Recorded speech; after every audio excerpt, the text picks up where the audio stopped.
और बुचा को अपने कब्जे में लेने के बाद यूक्रेन के राष्ट्रपति व्लादिमीर ज़ेलेंस्की पहली बार शहर में पहुंचे। ज़ेलेंस्की का यह दौरा इसलिए खास है क्योंकि रूस से जंग छिड़ने के बाद से वो राजधानी कीव में ही है, लेकिन ये शायद पहली बार है जब वो कीव से बाहर निकले। उन्होंने बुचा में आम लोगों से मुलाकात की और हालात जल्द ठीक करने का भरोसा दिया। लगे हाथ उन्होंने रूस को इस नरसंहार का जिम्मेदार ठहराया।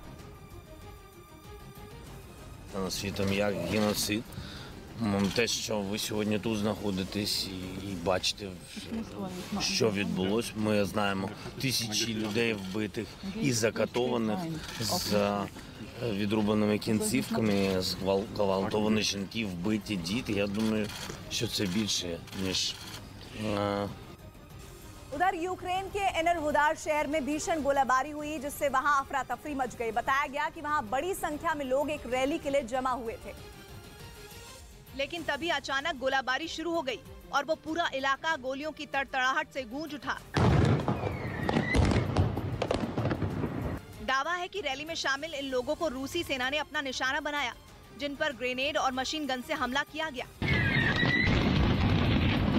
इन धमाकों की वजह से इलाका कुछ देर के लिए धुएं से भर गया। इसके बाद वहां रैली के लिए जमा हुए लोग अपनी जान बचाकर भागते दिखे। इस दौरान जिसको जहां रास्ता दिखा वो उस तरफ दौड़ लगाता नजर आया। कुछ लोग अपनी गाड़ियों से भी वहां से निकलने की कोशिश करते दिखे। उधर यूक्रेन से जारी युद्ध के बीच रूस की सेना अब अपने सबसे ताकतवर S-400 मिसाइल सिस्टम के साथ हाथ आजमा रही है। यानी वो दुश्मन के विमानों और मिसाइलों को तबाह करने वाले इस एंटी मिसाइल सिस्टम का इस्तेमाल जंग में कभी भी कर सकती है, जिसकी तैयारियां जोर शोर से चल रही है। S-400 मिसाइल सिस्टम इतना ताकतवर और एडवांस्ड एयर डिफेंस सिस्टम है जो अमेरिका और ब्रिटेन जैसे देश भी इससे पनाह मांगते हैं। इसलिए रूस ने अब उसी S-400 anti aircraft missile system को यूक्रेन के खिलाफ युद्ध में उतारने की तैयारी शुरू कर दी है, जिसका एक वीडियो भी सामने आया, जिसमें रूस के एक रेगिस्तानी इलाके में उसके सैनिक इस एंटी मिसाइल सिस्टम के साथ प्रैक्टिस करते दिखे। सेना के ट्रकों की मदद से उन मिसाइलों को एक जगह ले जाया गया और फिर उन्हें अपने टारगेट पर छोड़ दिया गया। इसके बाद वहां एक के बाद एक कई जोरदार धमाके हुए और फिर वो सभी मिसाइल आग उगलती हुई अपने लक्ष्य को भेदने के लिए निकल पड़ी।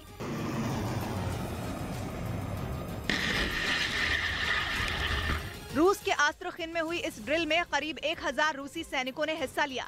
आस्त्रखिन यूक्रेन से करीब 1600 किलोमीटर दूर है, लेकिन दावा किया जा रहा है कि S-400 anti aircraft missile system के साथ ट्रेनिंग ले रहे रूसी सैनिकों के निशाने पर यूक्रेन के ही विमान है, क्योंकि ये S-400 anti aircraft missile system इतना ताकतवर है कि दुश्मनों के विमानों को संभलने तक का मौका नहीं देता है।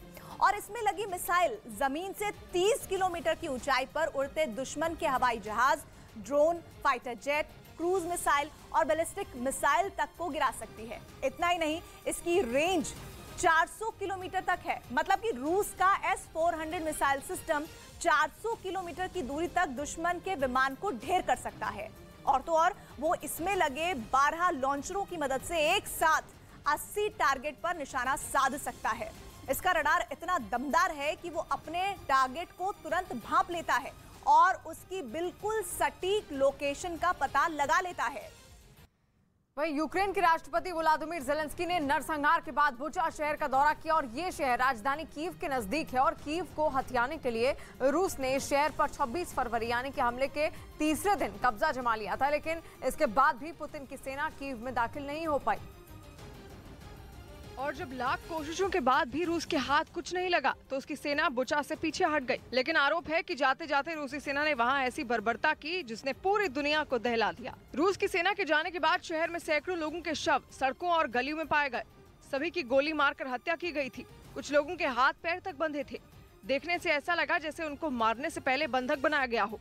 इस नरसंहार के बाद यूक्रेन के राष्ट्रपति ज़ेलेंस्की ने वहां का दौरा किया।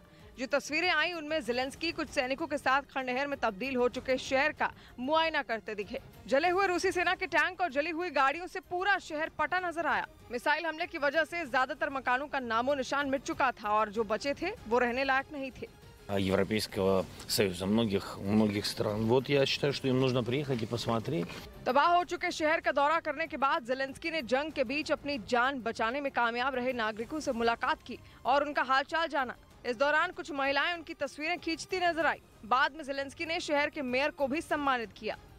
रूस ने दावा किया है कि उसके पंसीर एयर डिफेंस मिसाइल सिस्टम के आगे यूक्रेन की सेना पस्त हो गई है। यूक्रेन के अलग अलग शहरों में रूसी सेना की बमबारी जारी है। लेकिन इसके जवाब में दागी जा रही यूक्रेन की मिसाइलें रूस के एयर डिफेंस मिसाइल सिस्टम का निशाना बन रही हैं, जिसका एक वीडियो भी सामने आया, जिसमें साफ दिखा कि वहां के किसी इलाके से रूसी सैनिकों ने जेड निशान वाली गाड़ी से अपने टारगेट की ओर मिसाइल दागी।